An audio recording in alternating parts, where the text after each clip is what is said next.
Olá, caros alunos, vamos iniciar mais um encontro com a sociologia. Então, desde o início, estamos falando sobre as teorias que deu origem ao Estado.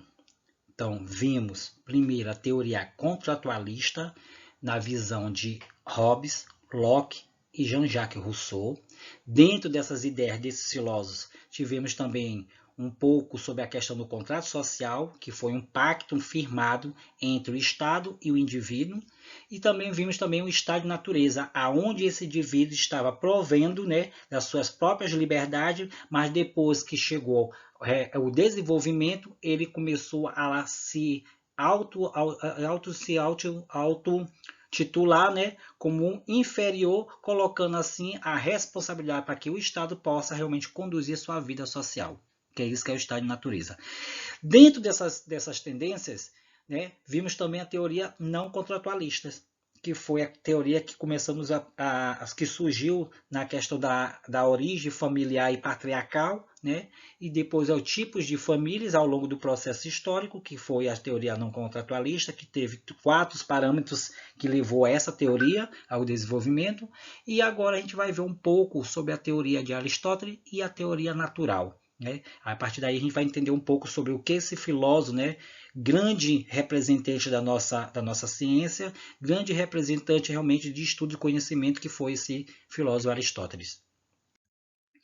Então, a teoria de Aristóteles. Antes de nós iniciarmos sobre o que Aristóteles começou a afirmar sobre a teoria do Estado, que é a questão do ser humano, né? A gente vai dar frisar um pouco sobre o conhecimento desse grande filósofo, que é importante a gente realmente relembrar, né, a importância dele, né, para que a gente possa entender o conhecimento já deixado por esse filósofo ao longo do nosso vida histórica, né? Que foi um importante filósofo pela Grécia antiga e para o Ocidente geral. Ele foi visto com a importância dada por ele com o conhecimento empírico e as suas classificações sistemáticas desse conhecimento que influenciou a filosofia escolástica e a filosofia moderna, né? Ou seja, as ciências modernas que surgiram a partir do século XVI. Dentro desses entendimentos e interpretação sobre ao longo do processo dos conhecimentos de Aristóteles, o filósofo grego também se dedicou aos estudos da lógica, que rendeu bons resultados para a argumentação. Ou seja, o que seria isso? Através do conhecimento da lógica, que gerou essa argumentação ele estava propondo que o indivíduo, antes de afirmar, ele deveria investigar para saber que era verídico aquelas fontes, aqueles vestígios, ou seja, aquele estudo, o conhecimento que estava sendo realmente investigado. Então, por isso que ele propôs o estudo da lógica e a argumentação para que possa realmente argumentar se que seria realmente possível fazer esse parâmetro da argumentação, ou seja, que seria dedutivo ou indutivo, ou seja, a dedução é objetiva e a indução seria como dúvida. Com isso, ele também se dedicou à linguagem e à escrita filosófica. Na contemporaneidade, a gente utiliza muito hoje nessa filosofia da linguagem, desenvolvido esses modos, né, que se estende ao estudo da lógica que foi deixado por esse grande filósofo, né, Aristóteles. Então também ele afirma o seguinte, Aristóteles, né? O homem é um animal político. Por quê? Ele foi discípulo de Platão. Aristóteles foi considerado um dos maiores pensadores de todos os tempos. Ele escreveu sobre a ética, a política, a física, a metafísica, a lógica, a psicologia, a poesia, a retórica, a zoologia, a biologia e a história natural e outras áreas de conhecimento humano.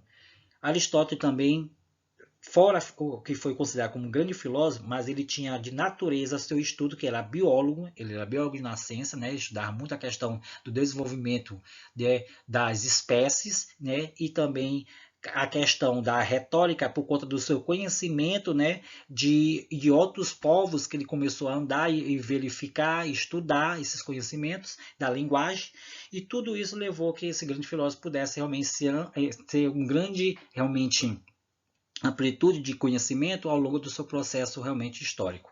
Aos 49 anos, ele fundou sua própria escola, que foi chamada O Liceu. Né? Isso foi tudo que o grande filósofo, né, Aristóteles e biólogo, se desenvolveu ao longo do seu processo de conhecimento.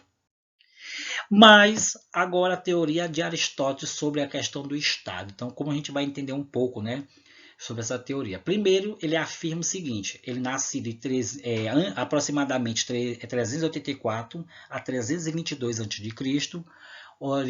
Ele fala sobre a origem familiar e a origem patriarcal, né? Ou seja, essa origem familiar ou patriarcal. Para Aristóteles, ele diz o seguinte, que o homem é um animal político, que vimos agora, mas que vive em grupo e é naturalmente social. Por que o naturalmente social? Porque ele admitia, né, esse termo. Porque naquele momento não tinha malícia no ser humano. Ele vivia em uma grande harmonia entre a mesma espécie. Isso só foi se generalizou, né, esse homem a partir do momento que ele começou a buscar o poder e a afastar ele realmente das suas tendências de crenças, de virtudes e de moral coerente à própria espécie na sociedade.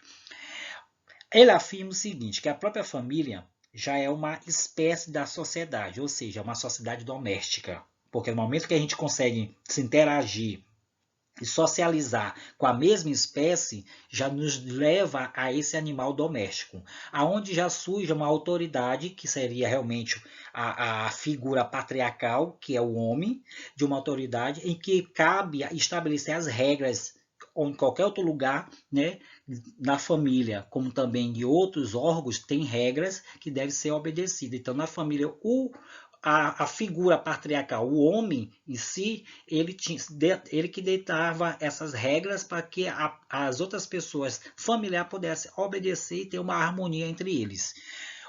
E a partir daí, com isso, né, com essa questão dessa autoridade surgindo dentro da própria família, que é a primeira sociedade a ser montada, né, o que cabe estabelecer essas regras, assim surge o Estado.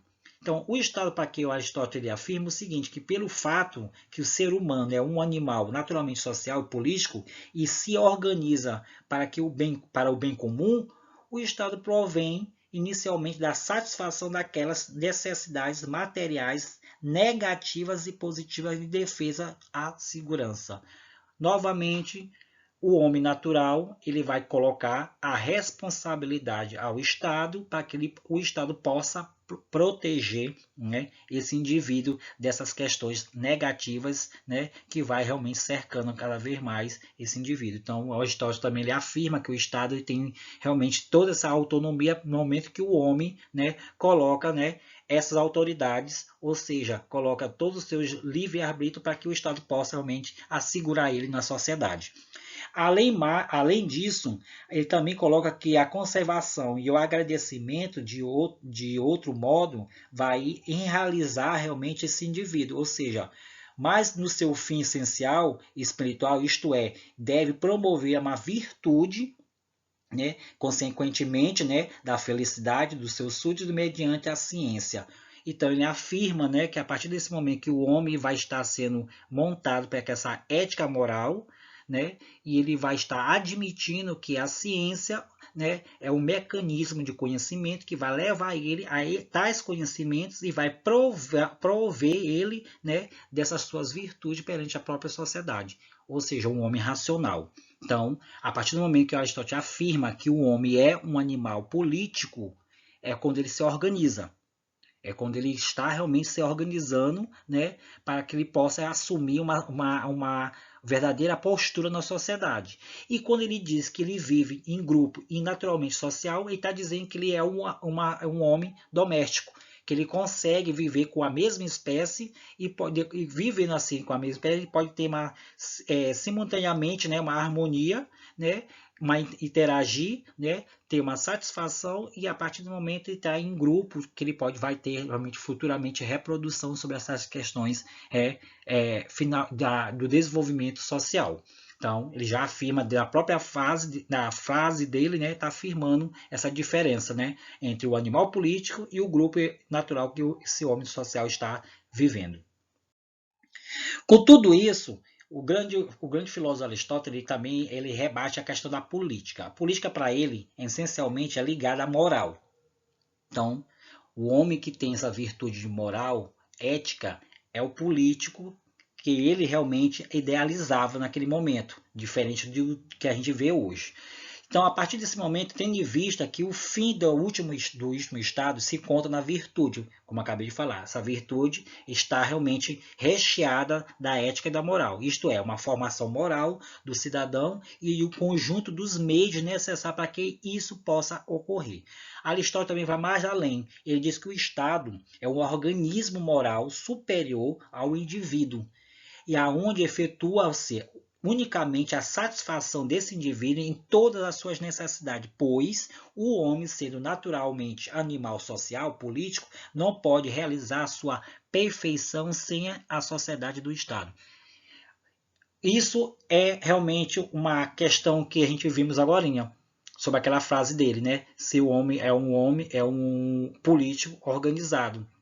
A partir do momento que ele coloca todas as suas demandas para que o Estado possa efetivar essa superioridade ao indivíduo, ele está dizendo que a partir do momento que o homem é um ser animal social político, ele vai ter de obedecer, né, as regras que o Estado está estabelecendo para que tenha ordem na sociedade. Então, se não tem ordem, tem uma desordem, a gente não vai conseguir realmente se organizar nessa sociedade. Então, a ordem que o Estado vai estar estabelecendo são as regras, leis, né, para que a gente não possa realmente bular elas. Ou seja, no momento que a gente bula essas leis, essas regras, a gente tem que ter uma punição para a gente poder realmente voltar, né, ao pagar essa punição, a gente volta para ser inserido novamente na sociedade e viver nessa harmonia, né, da sociedade. Então, ele já diz que essa perfeição, o homem não está realmente sem a perfeição da sociedade do Estado, por conta dessa organização política que o Estado já faz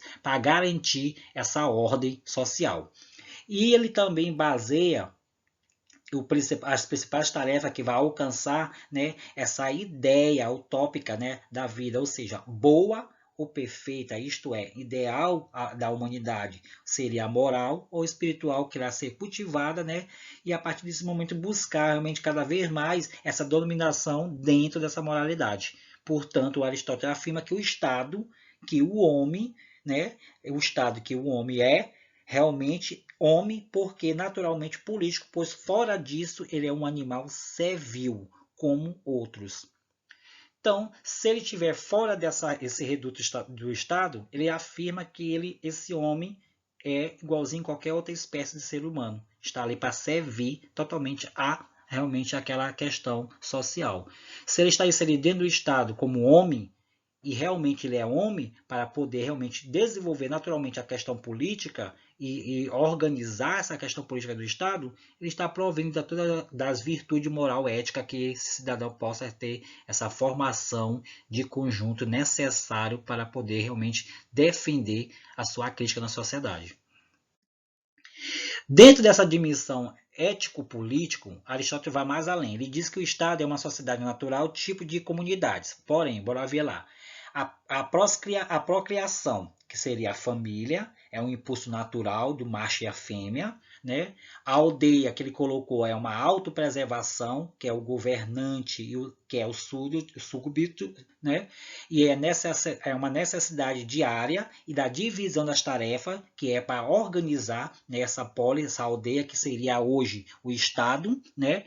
A partir daí é uma organização, então para isso tem que ter essa autopreservação, né? Também temos as cidades e estado, que era a formação dessas polis, que era uma comunidade mais perfeita, autossuficiente, ou seja, um fim e natural, uma concretização da vida boa anterior aos indivíduos. Então, tudo isso é uma divisão que ele bota, uma dimensão, né? Essa dimensão política, ética política, para que o homem possa viver nessa harmonia na sociedade. Então, seguiria essas 3 etapas para que ele pudesse realmente conseguir alcançar, né, essa organização perante o Estado. Aí tem uma questão que a gente pode até tirar né, um debate. Qual a origem do Estado, né, diante de 2 grandes, né, autores?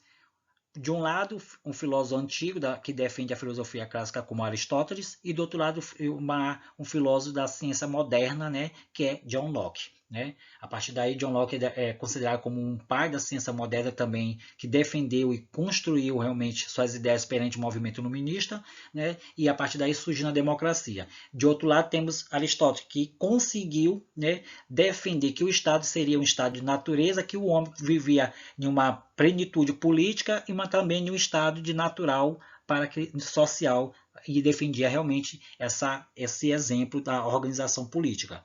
Então, dessas duas tendências, temos as duas respostas. De um lado, a origem do Estado para Aristóteles, ele dizia que a teoria naturalista de Aristóteles seria o seguinte, que a origem desse Estado seria resultado de um processo natural, ou seja, o homem naturalmente estava construindo o seu laço social, né? E a partir do momento, nesse laço social, ele não tinha nenhuma questão de mazelas, ou seja, imperfeições que estava realmente ligada à sociedade. Do outro lado, temos a teoria contratualista de John Locke, que ele diz que a origem do Estado resulta de um processo convencional. Seria que era uma questão conveniente do homem, né, para que ele possa assumir seu papel do Estado. Ou seja, ele praticamente estava sendo colocado, né, dentro de uma esfera social, e essa esfera social tem regras, normas que ele deveria seguir.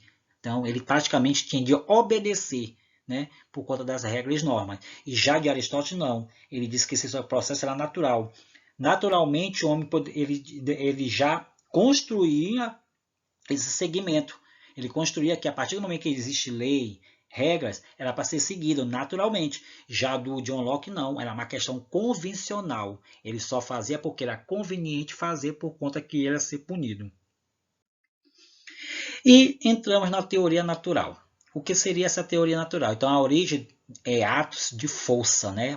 Baseia-se na imposição de regras de grupos por meio de coerção física, ou seja, imposição física, né, generalizada. A partir daí, a lei do mais forte, tipo a lei do estado de natureza, e a natureza humana diferencia os seres dentro das suas próprias condições naturais fisiológicas, e assim muitas das sociedades primitivas, né, deram origem às suas organizações estatais por conta dessa lei natural, que é a teoria natural. A partir daí, quando a organização da social se baseia no uso da força e da coesão, por conta que aqueles que são mais fortes fisicamente vai impor aos mais fracos suas ordens, que é a lei natural. A lei natural, a gente for perceber, já existia desde a organização primitiva, como está aí dizendo. Depois, ao longo das pesquisas, tivemos, como Charles Darwin, a comprovação disso, né? Que a partir do momento os seres fortes são aqueles que iam sobreviver, e os mais fracos não conseguiriam chegar realmente na sua maturação, que foi a comprovação de Charles Darwin. E a partir daí, os mais fracos seria como um escudo, ou seja, eles seria como obedecer os mais fortes nas leis. E isso quer dizer a questão do poder.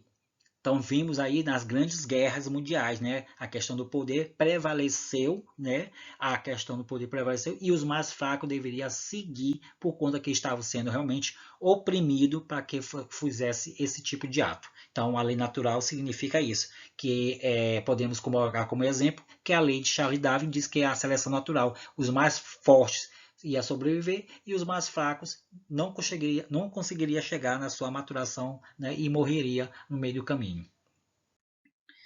Então, tudo isso foi essas duas teorias. De um lado, um grande filósofo e biólogo, Aristóteles, que é considerado como um dos maiores pensadores e a construção do conhecimento, né? Principalmente quando ele formulou a metafísica, né? A ética, e também começou a fazer alguns estudos na área da biologia e física, né? E depois temos a lei da teoria natural, que é baseada na lei também, podemos dizer, na lei de Charles Darwin, que a partir do momento que já vieram desde as grandes organizações primitivas, né, que só poderia prevalecer aquelas que eram mais fortes, e as mais fracas serviria como um escudo, ou seja, para servir, ou ficaria no meio do caminho, ou morreria por conta que não ia aguentar a extremidade realmente das leis, né, da lei natural que estava se desenvolvendo naquele período. Então, tudo isso chegou nessa teoria natural. Por exemplo, também a teoria natural existe até hoje na nossa contemporaneidade, que a gente for perceber. né? Podemos colocar como o empregador e o empregado, né? Às vezes a nossa necessidade nos torna fraco, por conta que nós precisamos.